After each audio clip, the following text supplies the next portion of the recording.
मिथिलावासी अपने सबके प्रणाम करै छी। संगीता झा गा रहल छी एकटा विषय के गीत लऽ के रोज सुनू, अपने सब आनंद लियौ।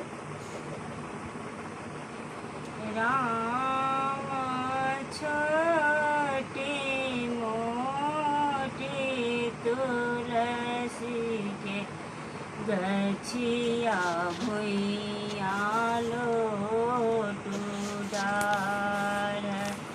राम छोटी मोटी तुलसी के गछिया भुइया लोटू डार। राम ताहि कर पाँचो बहिनी खेलू जुआ सार। राम ताहि तर पाँचो बहिनी खेलू जुआ सार। राम जुआ खेलैते बिसरि गेलियल सार।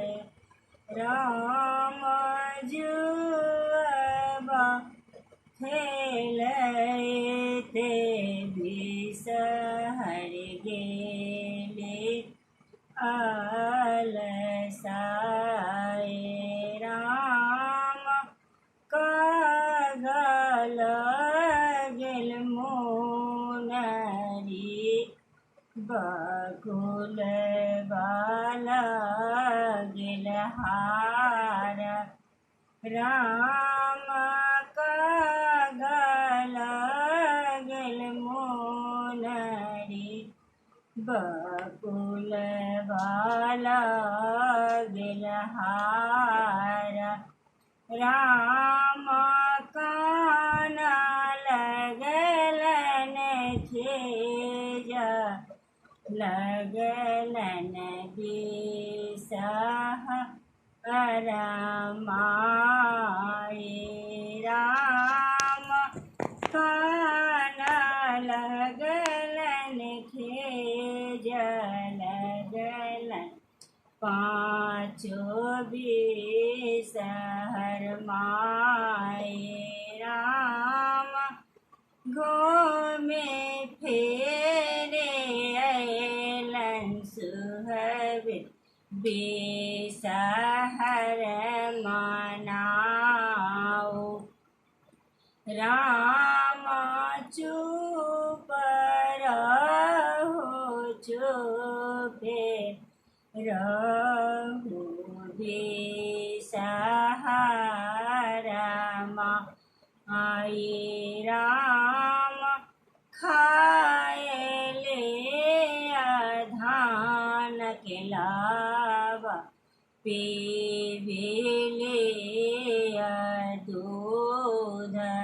राम खाए ले धान के लावा पीबे ले दूध। राम चुपे रहो चुपे रहो बिसहर माई। राम कीनि देव मुनरी गढ़ाए देबो हार। राम कीनि देव मुनरी गढ़ाए देब हार। राम जुगे जुगे बढ़त गे सुहबे तोरो आही बात। राम जुगे जुगे बढ़ोगे सुहग तोरो आही बार। जय मिथिला, जय मैथिली।